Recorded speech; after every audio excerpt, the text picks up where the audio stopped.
the embryonic soul being born in a body wherein it must be awakened and illuminated, or, failing in this, it returns to the matrix of the Creator, an unconscious entity to again proceed forth on a like journey. Mind is the architect, the master builder, working through the body as a vehicle. The thoughts and desires, the passions and the emotions are the materials with which it works. If these are correctly used and applied, the conscious soul will be the result. The mind, being capable of building a soul, is just as potent to destroy a soul, either before or after its illumination. Just as an architect or carpenter has the ability and the power to tear down the house it has constructed.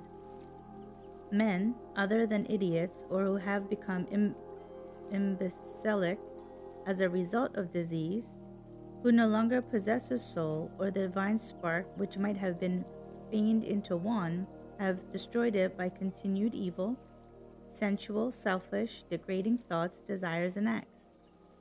Have you ever given consideration to the fact that all of us have been taught that both the father of and the Nazarene were carpenters? A synonym for the word carpenter might be the master builder. Does this mean anything to you? The Nazarene was called a carpenter because he, like every one of us, had to build, to bring into manifestation his own soul. He, even as you and I, was given free will to build the kind of a soul he desired to be throughout the coming ages.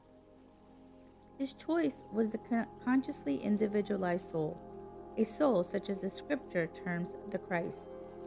The material body which we say men possess is no more than the house wherein dwell both the engineer and the soul.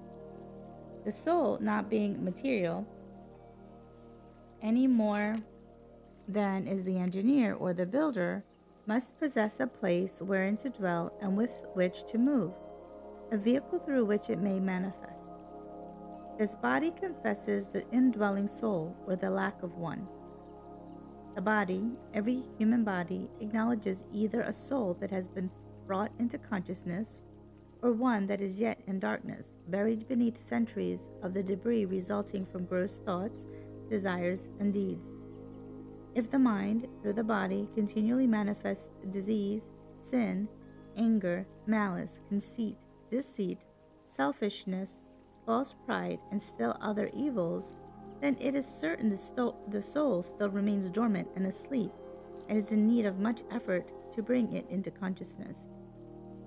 If, on the contrary, there is exhibited strength and fearlessness in the establishment of justice, continued effort in the attainment of health and strength, success in worthwhile efforts, the spirit of forgiveness and mildness, and his desire to be of help to those who seek help in order to help themselves, then all this is a clear indication that there is inner growth as a result of efforts made to achieve the final goal in attaining conscious individuality. What is the first recognizable cause in awakening the mind to the need of becoming soul conscious? Dissatisfaction with ourselves as we are, shame at the constant display of weakness, frequent indulgence of the grosser passions, the brutality of men claiming to be enlightened and civilized, not to mention professing to be Christians, inertia and the incapacity to live up to what we consider our ideals. Above all, suffering.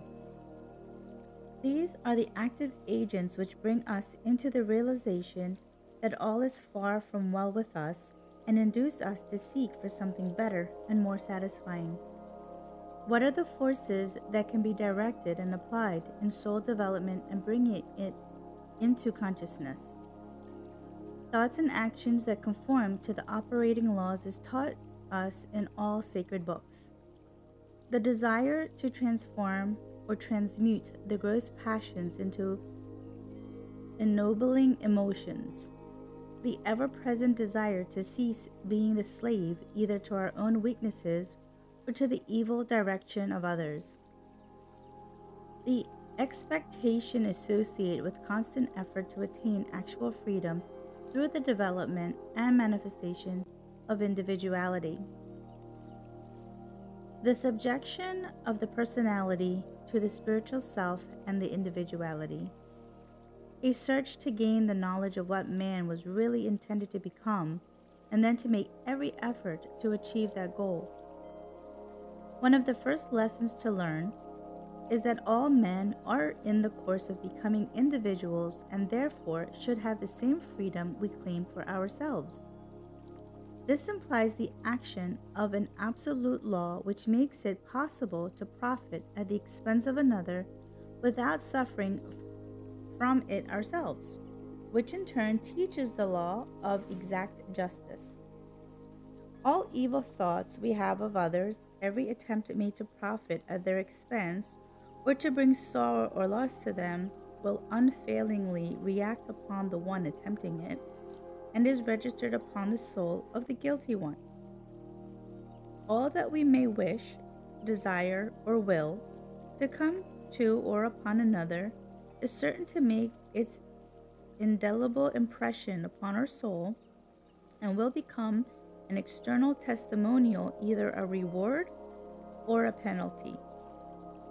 Another primary lesson to be learned is that it is impossible to attempt any harm, little or great, to another soul without doing just that to our own, because the human soul, being an agent of the cosmic soul, cannot and will not do an injustice or bear false witness, even to save itself.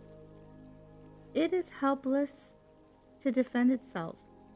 The soul must accept that which we do to it, and it becomes either evil or good, thus accurately reflecting our thoughts and actions.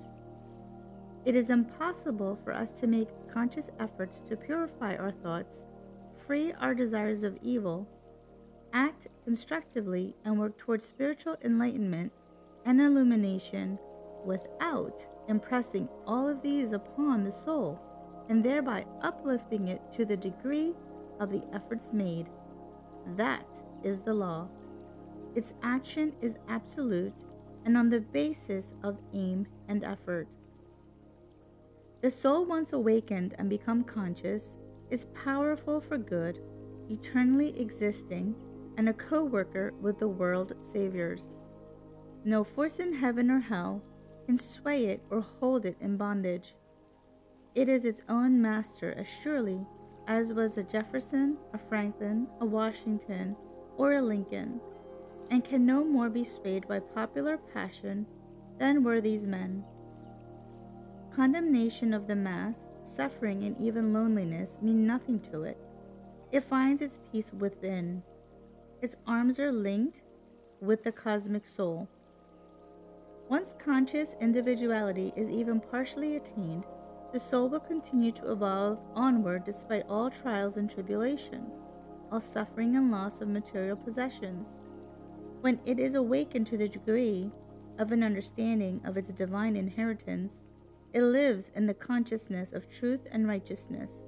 It will grow and gain in strength and power, ultimately reaching mastership and be an inheritor of the promise made long ago. Where I am, there may also be. There ye may also be. Ultimately, the soul must find expression or become impersonalized as the result of inertia.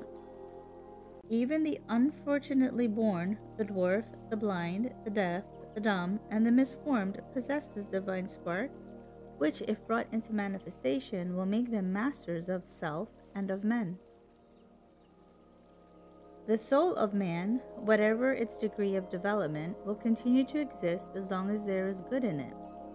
It is only when it is permitted to become entirely negative and made to yield to destructive tendencies and degrading practices that it finally becomes totally irresponsible and without power to resist evil. Of the soul it has been written, "The soul that sinneth, it shall die."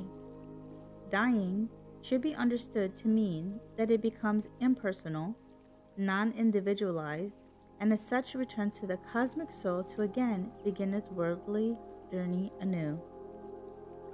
Perhaps we in this new age should rewrite this sentence and say, He who possessed his soul has destroyed himself, has destroyed every vestige of his personality and individuality, and has freed the soul from his influence and all ties binding it to him.